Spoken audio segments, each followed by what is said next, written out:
দর্শক, আজকে কথা বলবো এক প্রসিদ্ধ ব্যক্তির। আর অবাক করার বিষয় হচ্ছে যে প্রসিদ্ধ তো অনেক মানুষ হয়ে যায়, কিন্তু তার প্রসিদ্ধতার কারণ তার পরিচিতি হয়ে থাকে।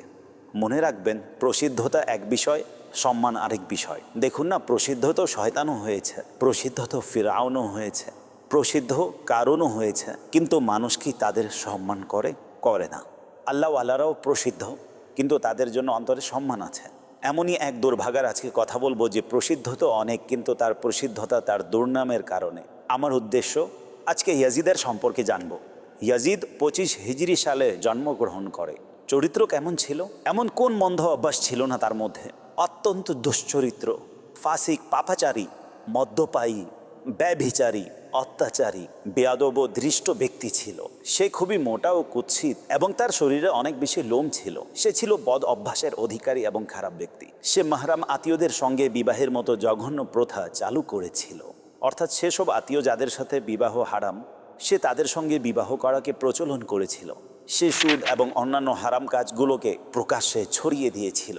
সে পবিত্র মদিনা ও মক্কা মুকাররমার অবমাননা করেছে। জি হ্যাঁ, এমন পবিত্র শহরের অবমাননা করেছে এবং জুলুম ও অত্যাচারের এমন কাহিনী রচনা করেছে, মানবতা আজও কেঁপে ওঠে। এমন মন্দ ব্যক্তি কখনোই মুসলমানদের খলিফা হওয়ার যোগ্য হতে পারে না। আর এটাই কারণ ছিল যে তার এই জঘন্য চরিত্র, যার কারণে ইমামে হুসাইন রাদিয়াল্লাহু তাআলা আনহু তার বায়াত গ্রহণ করতে অস্বীকৃতি জানিয়েছিলেন এবং নিজের পুরো পরিবারকে উৎসর্গ করে দিলেন। কিন্তু সেই হতভাগাকে মুসলমানদের খলিফা মেনে নেননি। যদি ইমামে আলী মাকাম ইমামে হুসাইন রাদিয়াল্লাহু তাআলা আনহু সে সময় কোনো কারণবশত ইয়াজিদের বায়াত গ্রহণ করে নিতেন, তবে হয়তো মানব জাতির ইতিহাসে হক ও বাতিলের মধ্যকার পার্থক্য চিরকালের জন্য স্পষ্ট হয়ে পড়ত এবং আগত প্রজন্মের জন্য জুলুমের সামনে রুখে দাঁড়ানোর এমন কোনো উজ্জ্বল দৃষ্টান্ত বাকি থাকতো না। কিন্তু ইমামে হুসাইন রাদিয়াল্লাহু তাআলা আনহু নিজের কাজের মাধ্যমে এই সত্যটি চিরতরে প্রতিষ্ঠা করে গেছেন যে সত্যের পথে সাময়িক লাভ এবং বাহ্যিক শক্তির কোনো মূল্য নেই। তিনি রাদিয়াল্লাহু তাআলা আনহু নিজের আহলে বাইত এবং জীবন উৎসর্গকারী সাথীদের কুরবানি দিয়ে কিয়ামত পর্যন্ত আসা আহলে হককে এই মেসেজ দিয়েছেন, এই বার্তা দিয়েছেন যে সত্যের মোকাবেলায় মিথ্যাবাদীরা যতই শক্তিশালী হোক না কেন, তা সত্যবাদীদের সংকল্প ও সাহসকে নত করতে পারবে না। তিনি রাদিয়াল্লাহু আনহুর এই মহান কুরবানি আজও প্রতিটি হৃদয়ে সাহস, অটলতা ও সত্যের উপর অটল থাকার প্রদীপকে আলোকিত করে। আর ইনশাআল্লাহ কিয়ামত অবধি করতে থাকবে। আপনারা কি জানতে চান এই হতভাগা ইয়াজিদের পরিণতি কি হয়েছিল? ইয়াজিদ আহলে বাইতকে হত্যাকারী। তার পরিণতি অত্যন্ত ভয়াবহ হয়েছিল। সে তার মৃত্যুর পূর্বে খুবই ভয়াবহ ও যন্ত্রণাদায়ক রোগে আক্রান্ত হয়ে গিয়েছিল। পেটের ব্যথা এবং ইন্টেস্টাইনের ক্ষতের কারণে সে এমন ছটপট করত যেমন মাছ পানিবিহীন ছটপট করে।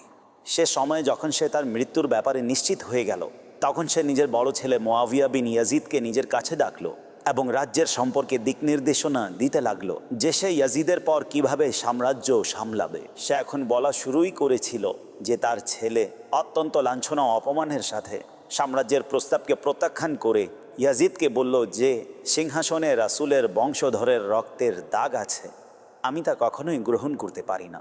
আল্লাহ এই অভিশপ্ত সাম্রাজ্যের উত্তরাধিকার থেকে আমাকে বঞ্চিত রাখুক, যার ভিত্তি রাসূলের দহিত্রের রক্তের উপর রাখা হয়েছে।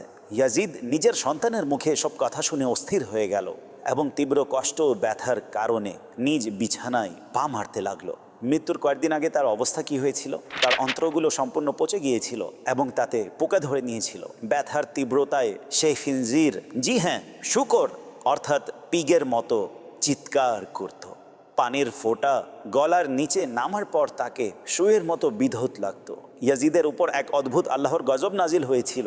সে পানি ছাড়াও ছটপট করত, আবার পানি পান করেও চিৎকার করত। কোনোভাবেই সে শান্তি ও স্বস্তি পাচ্ছিল না। অবশেষে এই ব্যথার তীব্রতায় ছটপট করতে করতে তার প্রাণ বের হয়ে গেল এবং মৃত্যুর পর তার লাশ থেকে এমন দুর্গন্ধ বের হচ্ছিল যে তার কাছে যাওয়াও কষ্টকর ছিল। হিস্ট্রির বই থেকে জানা যায় যে দর্শকবৃন্দ, বানু আব্বাসের আমলে যখন ইয়াজিদের কবর খনন করা হয়েছিল, তখন তার হাড়গুলো পুড়ে কালো হয়ে গিয়েছিল।